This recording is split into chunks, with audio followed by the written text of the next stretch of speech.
How to stop overanalyzing everything and overcome worrying. Do you find that you often worry and overanalyze things? Perhaps you feel that you overthink certain situations, which causes you more stress or anxiety.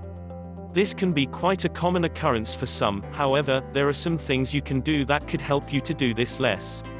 It can sometimes be hard to stop overanalyzing things, especially if you suffer from stress and anxiety. I am going to discuss some things you can do to help you to stop overanalyzing. But first, let's take a look at why we overthink.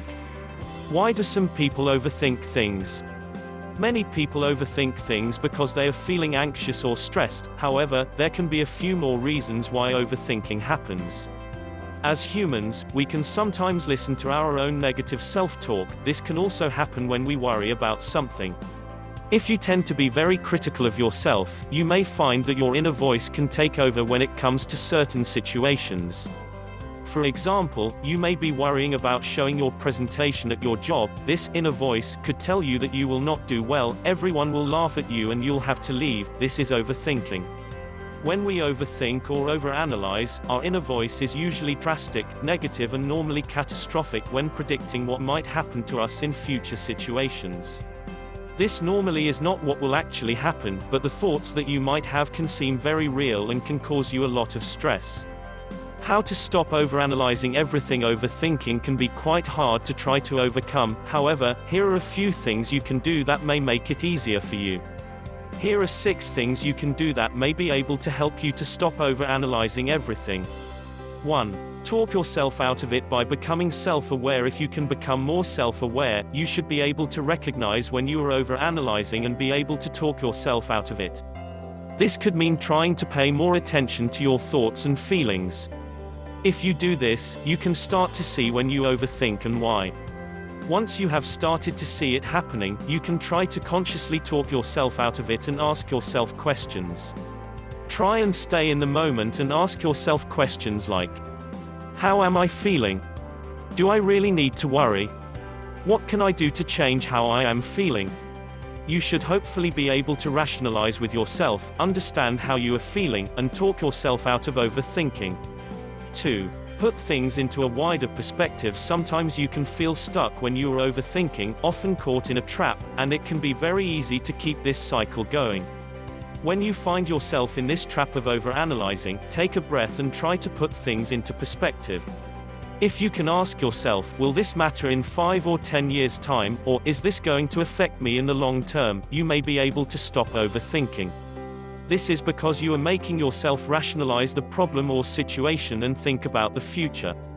Normally, when we overthink things, it's about something we are stressing or worrying about in the present moment, normally things that won't matter in a year's time. Putting things into a wider perspective can help you to recognize that you are worrying too much and perhaps escalating the situation. 3. Realize that you can't control everything. When people overthink, it is usually a way that they can control things, such as their thoughts and feelings. However, some things happen that are out of our control, and that is okay. There will always be bad and good situations in people's lives, and we need to recognize that we cannot control everything that happens to us. We can only control how we react to it. When people overanalyze, they usually will analyze every possible feeling or what-ifs towards the future, but when you understand that you cannot control the future, it may help you to start taking back control of your thoughts. 4. Distract yourself. Sometimes all you need is a good distraction that can help you to stop overanalyzing. If there is a certain situation that you seem to be thinking about a lot, try to distract yourself by doing something that you love. This could be a hobby of yours or something to help you relax, such as meditation or yoga. Using these as a distraction can be great because you can feel a lot calmer, and you may find it easier to quiet your thoughts. Also, doing something that makes you happy will keep you feeling positive, and hopefully positive in the way you are thinking and feeling too. 5. Write out your thoughts. Being able to write down your thoughts is a great way to become more self-aware and see how you are feeling. It may be best to write your thoughts down in the morning so that they are fresh in your mind and you can hopefully forget about them for the rest of your day. Try to get your thoughts out onto paper, as it can help you to clear your mind and reflect. Having the thoughts written down may also help you to see whether they are rational and if you should be using your time thinking about them. This is a great way to let go of your thoughts and feelings that are causing you stress and worry, and will hopefully help you to not overanalyze so much during your day. 6. Change your environment. There can be certain problems or situations that worry you and cause you to start overanalyzing things. You may be able to think more clearly if you leave the environment you are in when you begin to overanalyze. You could go outside, in the park or the woods, you could go to the library or even a coffee shop where you can just relax and be present. This may be able to help you look at your problem in a different light, and be able to think about how you are feeling in the present. This is a great way to also get out of the house or your work, or somewhere that the thoughts are happening to you. You may even find an easier solution to your situation when you change your environment, instead of worrying and scaring yourself.